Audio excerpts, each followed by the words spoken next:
కాపు ఉద్యమంలో కీలకమైనటువంటి పాత్ర పోషిస్తున్నారు. సార్ నమస్తే. రాజీవ్ గారు సార్ నమస్తే సార్, ఎలా ఉన్నారు? బాగున్నాం సార్. కోగంటి సత్యం గారు ఉన్నారు. నమస్కారం రాజీవ్ గారు. సార్ నమస్తే సార్, ఎలా ఉన్నారు? బాగున్నారు? నమస్కారం, బాగున్నానండి. థ్యాంక్ యూ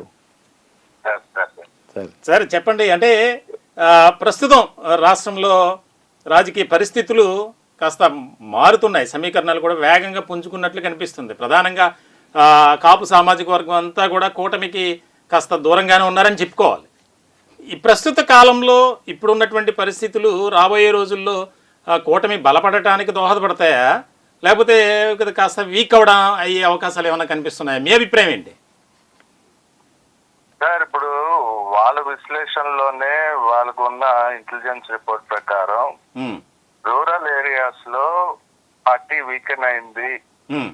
వాళ్ళు ఏదైతే సూపర్ 6 అడ్వర్టైజ్ చేసుకున్నారో ఆ ఏమీ కూడా అందట్లేదు జనాలకి. అలాగే పాత ప్రభుత్వం ఇచ్చిన సంక్షేమ పథకాలు కూడా ఈ రోజు ఆపేస్తాం జరిగింది. సో ఇక్కడ రూరల్ ఏరియాస్ లో below poverty line, middle class people చాలా సఫర్ అవుతున్నారు. కాబట్టి ఇప్పుడు అక్కడ వీక్ అయ్యారు కాబట్టి మీరు గమనించినట్టు వచ్చే ప్యాటర్న్ ని మున్సిపల్ ఎలక్షన్స్ ముందు పెడుతున్నారు. ఎందుకంటే మున్సిపల్ ఎలక్షన్స్ ముందు పెడతానికి కారణం ఈ రోజు డెవలప్మెంట్ అనే బూచిలో నిజంగా ఏం డెవలప్మెంట్ లేదండి. ఇవాళ మా విశాఖపట్నం చూసినట్టయితే మీరు ఎవరు వద్దన్న డేటా సెంటర్ ని ఒక పెద్ద ప్రచారం చేసి, ఇప్పుడు అందరికీ తెలిసిన విషయం చాలా స్పష్టంగా ఏంటంటే ఒక డేటా సెంటర్ వల్ల ఒరిగేదేం లేదు. ఒక డేటా సెంటర్ వల్ల 6 కిలోమీటర్స్ రేడియస్ మొత్తం కూడా రేడియేషన్ ఉంటది. ఆ రేడియేషన్ వల్ల మిగతా ప్రాజెక్ట్స్ కూడా ఆగిపోతాయండి. ఎందుకంటే ఎవరు కూడా ఒక మంచి ఎన్వైరన్మెంట్ లో వాళ్ళ ఇన్స్టిట్యూషన్స్ రన్ అవ్వాలని కోరుకుంటారు తప్ప ఈ రేడియేషన్స్ ఉన్న చోటుకు వచ్చి ఎవరు కోరుకోరు. అంతే కదా. అందుకే మోడీ గారు మనకి ఇచ్చారండి దాన్ని. ఫస్ట్ ఈ అంశాన్ని ప్రస్తావించారండి కోగంటి గారు. మోడీ గారు అందుకే మనకి ఇచ్చారు దీన్ని. మోడీ గారు ఆయన రాష్ట్రానికి తీసుకెళ్లకుండా ఆంధ్రప్రదేశ్కి విశాఖపట్నానికి పంపించింది కారణం అదే అని చెప్పి ముందే కోగంటి గారు చెప్పారు సార్. అదే చాలా లోతుగా దాని గురించి స్టడీ చేస్తుంటారు.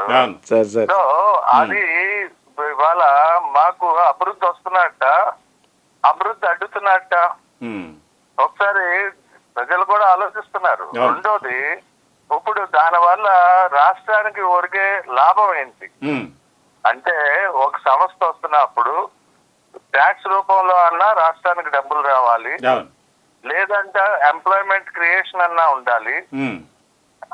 దానివల్ల లేదంటే దానివల్ల అద్భుతమైన పేరు వచ్చి అందరూ కూడా ఇన్వెస్టర్స్ ముందుకు రావాలి.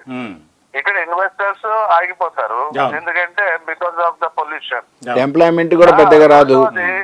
మాకు ఎలక్ట్రిసిటీ, వాటర్ స్కేర్సిటీ వస్తుంది. రెండే నేను ఇందా చెప్పాను, ప్రధానంగా ప్రస్తావించారు. ఈ రెండు అంశాల గురించే ప్రధానంగా ప్రస్తావించారు కోగంటి సత్యం గారు. అంటే కానీ మనకి ఎలా ప్రాజెక్ట్ చేస్తున్నారంటే ఏదో అద్భుతమైంది లేనిది. అంటే గత ప్రభుత్వం దీని మీద ఆల్రెడీ అడుగుతాం జరిగింది. ఇది సన్ రైజ్ అని చెప్పి అప్పుడు ఏదో అంతమంది వస్తున్న దాంట్లోనే ఒక అంశం. ఇది యుఎస్ లో ఫ్లోరిడా రిజెక్ట్ చేసిన ప్రాజెక్టు, అంటే రిజెక్ట్ చేసిన ఇన్స్టిట్యూట్ ఇది. అంటే డేటా సెంటర్ ని వాళ్ళు రిజెక్ట్ చేశారు. అలాగే సింగపూర్ లో రిజెక్ట్ చేశారు. అలా అనేక దేశాలు రిజెక్ట్ చేసింది. ఎవరికి అక్కర్లేని దాన్ని మనకు తీసుకొచ్చి అక్కడ వాళ్ళ సిఇఓలతోటి వాళ్ళతోటి ఏదో పెద్ద స్పీచ్లు ఇప్పించి ఏదో అద్భుతమైన ప్రాజెక్ట్ మేము కాబట్టి తెచ్చాం, ఇంకెవరు తేలేరు అనేది ఒక అద్భుతం. అంటే ఇది ప్రభుత్వంలో ఉన్న మా చంద్రబాబు నాయుడు గారికి బాగా అలవాటైన పని. దాడి మేడలు చూపిస్తాం అనేది బాగా అలవాటు, బాగా దాంట్లో నైపుణ్యం పుంజుకున్నారైనా. సో ఆయన క్రియేషన్ మాట ఏదో అద్భుతం జరుగుతుంది, బట్ జీరో.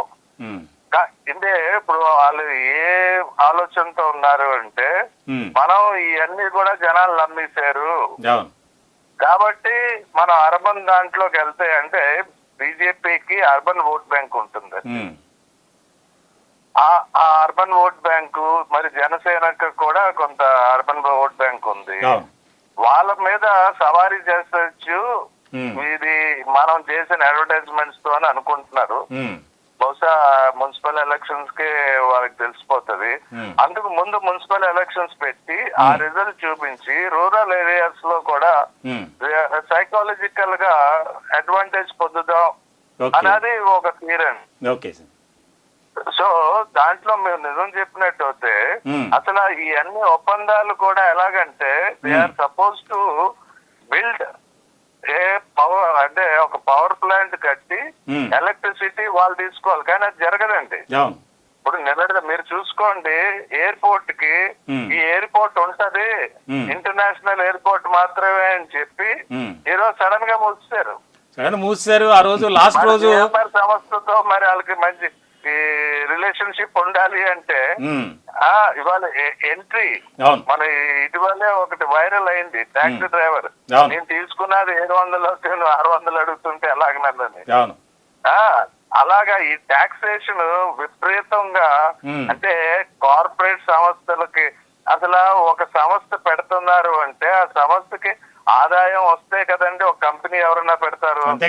వాళ్ళకి ఎకరానికి రూపాయికి ఎకరం భూమి ఇవ్వాల్సిన ఆవశ్యకత ఏముంది? మీరు చేయాల్సింది సింగిల్ విండో సిస్టమ్. వాళ్ళకి ఇబ్బంది కలగకుండా స్పీడ్ గా వాళ్ళకి అప్రూవల్స్ ఇప్పిస్తే చాలు.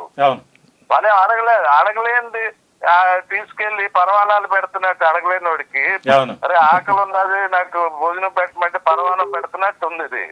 ఎందుకంటే వాళ్ళ నీడ్ ఏంటి, వాళ్ళ నెసెసిటీ ఏంటి వదిలేసి రూపాయికి చాలా మంది అనుకుంటున్నారు. దీని వెనక ఏమన్నా కిక్ బ్యాక్స్ ఉంటున్నాయా ఏంటి, ఎందుకు అంత తక్కువ ధరకి వాళ్ళకి ఇవ్వాల్సిన అవసరం ఉంది? వాళ్ళు అడుగుతున్నది తక్కువ కాదు. ఇప్పుడు ఎక్కడికి వెళ్ళినా ఆల్ ఓవర్ ద వరల్డ్ డబ్బులు తీసుకుని మీరు గవర్నమెంట్ ప్రైస్ కన్నా ఇవ్వండి, కానీ మరి రూపాయికి ఎకరం ఇస్తాం అన్నది అది అర్థం కాలా. ఇప్పుడు ఈ భారం కూడా వైజాగ్ ప్రజల మీద, ఎలక్ట్రిసిటీ మీద కానీ, వాటర్ డ్రింకింగ్ వాటర్ కానీ మాకు స్కేర్సిటీ రాబోతుంది వైజాగ్ కి. మరి ఈ అన్నిని పక్కన పెట్టేసి వాళ్ళు ఏదో ఊహాగానంలో ఉన్నారు నమ్మించారు మళ్ళని. బట్ ప్రతి ఒక్కరి మధ్యలోనే ఉంది. Any day agitation can come up. But is it before the elections or after the elections అనేది మనం చూసుకోవాలి. కానీ అంటే పీపుల్ ఆల్సో, అంటే జనాలు కూడా వెయిట్ అండ్ వాచ్ మూవ్ లో ఉన్నారండి. ఇదే అర్థం కాదు ఏంటి ఇలాగా ఆయన దీంట్లో డైలమాలో ఉన్నారు. But suddenly they are not happy. కానీ ఈ అన్ని అంటే వాళ్ళు ఇవాళ మనకి అమ్ముతున్నది ప్రజలు కొంటున్నారా లేదా అంటే వాళ్ళ ప్రచారాన్ని మనం తీసుకుంటున్నావా లేదా అనేది చూడాలి సార్. సో ఇది కూటమి ప్రభుత్వంకి ఈ రోజు ఎలాగంటే టీడీపీ ప్రభుత్వం చేస్తున్న పనులకి వాళ్ళు ఎంత భారం పోయాలనేది కూడా ఈ పార్టీకి వాళ్ళు ఆలోచించుకుంటున్నారని నాకున్న ఇన్ఫర్మేషన్ అండి. ఏదైనా జనసేన నాయకులుగా మీకు చెప్తున్నాను చిన్న విన్నపం అండి, 100% జీరో డెవలప్మెంట్ అని మాత్రం అనొద్దండి. ఎందుకంటే ఎంతో కొంత డెవలప్మెంట్ ఉంది. మీరు కూడా ఒకసారి మీ కార్యకర్తల్లో నిరుత్సాహపడకుండా ఉత్సాహపడేటట్టుగా ఎంకరేజ్ చేయండి. ఇంకోసారి వస్తే డెఫినెట్లీ. అలా కాదు సార్, నేను అన్నది ఏంటి, నేను నా చివరి మాటలు వినలేదు. నేను అన్నది లాస్ట్ లో చెప్పారు ఈ భారం కూటమి కోయిలేషన్ పార్ట్నర్స్ క్లియర్ చేయాలంటున్నాను. భారం వాళ్ళు తీసుకోవాలి. ఇలాంటి అన్ని కూడా ఎవరికి అక్కర్లేని తీసుకొచ్చి డేటా సెంటర్ ని రుద్ది ఇవాళ ఎయిర్పోర్ట్ కి అంత కాస్ట్లీ చేసి ఊర్లో ఉన్న దాన్ని తీసుకెళ్లి అక్కడ పెట్టి ఇలాగా ఏంటి ప్యారలల్ గా డొమెస్టిక్ ఎయిర్ప్లేన్స్ ఇక్కడ వాడచ్చు, ఇంటర్నేషనల్ ఎయిర్పోర్ట్ కి దాన్ని డెవలప్ చేయొచ్చు.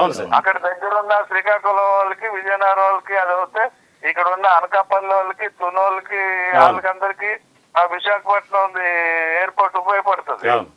మరి అలాంటి ఆలోచనలు మానేసి కేవలం కార్పొరేట్ సంస్థలకే మనం ఇస్తున్నాం. ఎంఎస్ఎంఈలు ఎందుకు డెవలప్ చేయలేము మనం?